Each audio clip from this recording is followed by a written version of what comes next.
बिहार की सियासत से पहले आज थोड़ा आपको रामायण काल में ले चलते हैं। रामायण में जब रावण की हार होने लगी और विभीषण ने अपने भाई को ही दगा देकर श्री राम की सेना का सपोर्ट कर दिया, तब कुंभकर्ण ने कहा कि अरे विभीषण, राम लक्ष्मण जैसे भाई से तो सीखो। सगे नहीं होते हुए भी रिश्ते में मिठास है और दुख की घड़ी में तुम अपने भाई को ही छोड़ चुके। इधर कमोबेश बिहार में सियासत की स्थिति भी कुछ इसी पटरी पर दौड़ रही है। बिहार में अचानक चाचा भतीजों की सियासत सुर्खियों में आ गई है। चाचा भतीजा की एक जोड़ी नीतीश कुमार और तेजस्वी यादव की है, तो दूसरी जोड़ी पशुपति पारस और चिराग पासवान की। दोनों चाचा भतीजों की सियासत कहां जाएगी और आगे का रुख क्या होगा, यह तो आने वाला समय ही बताएगा। लेकिन दोनों के केंद्र में बीजेपी ही है और इसे लेकर सियासी गलियारे में इन्ने उन्ने भी खूब हो रहा है। दरअसल बिहार में महागठबंधन की सरकार बनते ही बीजेपी बिल्कुल अलग थलग पड़ गई है। सारे क्षेत्रीय दलों ने मिलकर बीजेपी को तगड़ा झटका दिया है। हालांकि क्षेत्रीय दलों को कांग्रेस जैसी राष्ट्रीय पार्टी ने खुलकर सपोर्ट ही नहीं किया, बल्कि करते हुए महागठबंधन सरकार में शामिल हो गई। मुख्यमंत्री नीतीश कुमार से लेकर तेजस्वी यादव तक ने कह दिया कि जेपी नड्डा ने कहा था कि क्षेत्रीय दल समाप्त हो जाएंगे, केवल बीजेपी अकेली पार्टी रह जाएगी, इसलिए हम लोग एक हो गए। कई आरजेडी नेता तो तंज कसते हुए कहते हैं कि बिहार में क्षेत्रीय दलों ने बीजेपी को अकेले छोड़ दिया, अब वह शौक से चुनावी लड़ाई लड़े। जहां तक नीतीश कुमार और तेजस्वी यादव की बात है, तो इस चाचा भतीजे की जोड़ी ने मोर्चा संभाल लिया है। इनकी नजर 2024 की लड़ाई पर है। 2 दिनों के विशेष सत्र में पहले ही दिन चाचा और भतीजे ने बीजेपी को अपने भाषणों से धो डाला।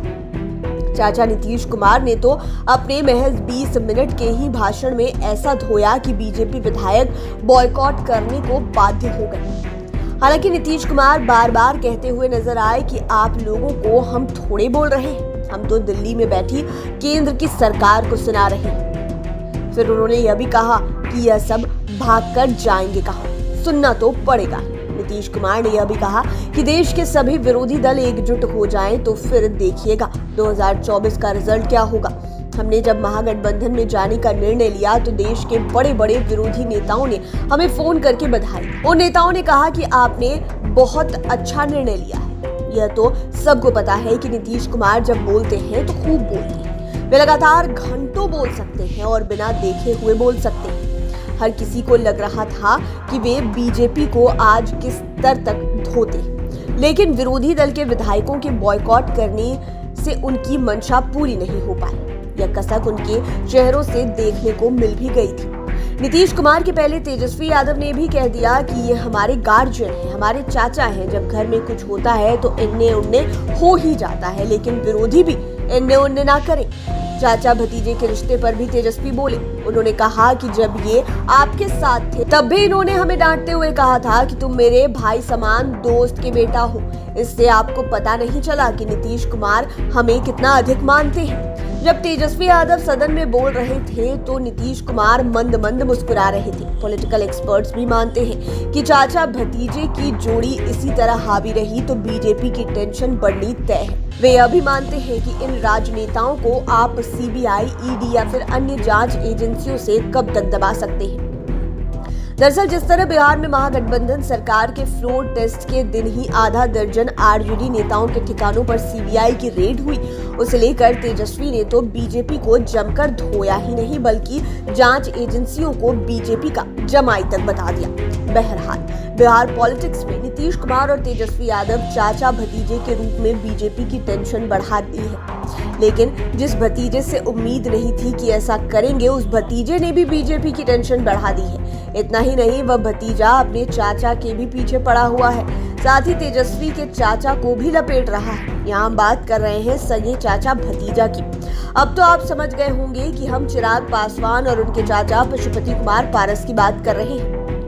2020 के चुनाव के बाद से ही चिराग खाली एक विधायक जीते थे, उसे जेडीयू ने हथिया लिया, लेकिन वे तो इन सब से हटकर अपने चाचा पशुपति कुमार पारस के पीछे पड़े हुए हैं। दरअसल बिहार में महागठबंधन की सरकार बनते ही बीजेपी अपनी नई रणनीति में जुट गई। दिल्ली में इसे लेकर जो बैठक हुई उसमें यह रणनीति बनाई गई कि चिराग पासवान और पशुपति पारस को एक किया जाए। और उसे एनडीए में लाया जाए। इसी पर बीजेपी काम भी शुरू कर चुकी है, लेकिन अब आ रही मीडिया रिपोर्ट्स के अनुसार चिराग पासवान ने संकेत दिए हैं कि वह एनडीए में तभी शामिल होंगे जब केंद्रीय मंत्री पशुपति कुमार पारस को पूरी पार्टी समेत बाहर किया जाएगा। यानी उनके चाचा जब तक एनडीए में रहेंगे तब तक वे शामिल नहीं होंगे।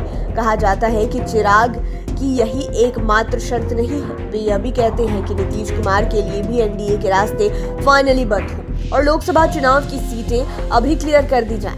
साथ ही उन्हें भी केंद्रीय कैबिनेट में शामिल किया जाए। पॉलिटिकल एक्सपर्ट्स मानते हैं कि ये चारों ऐसी शर्तें हैं जो बीजेपी को और अधिक परेशानी में डाल सकता है। हालांकि कहा जा रहा है कि चिराग की सारी शर्तों को अमित शाह के सामने रखा जाएगा। अमित शाह फैसला क्या लेंगे वह उन पर निर्भर करता है और केंद्र नेतृत्व पर। बहरहाल बिहार में अब चाचा भतीजों की सियासत शुरू हो गई है। एक भतीजा तेजस्वी यादव ने अपने चाचा नीतीश कुमार को केंद्र की राजनीति में एंट्री कराना चाह रहे हैं और इसके लिए उन्हें बेस्ट पीएम मटेरियल भी बता रहे हैं, तो दूसरी ओर दूसरा भतीजा चिराग पासवान अपने सगे चाचा पशुपति कुमार पारस को केंद्र की राजनीति से छुट्टी कराना चाह रहे हैं। ऐसे में अब देखना दिलचस्प होगा कि आगे की रणनीति क्या होती है। तब तक तंज कसने वाले यही गाना गा रहे हैं, सुन भाई चाचा अरे हाँ भतीजा।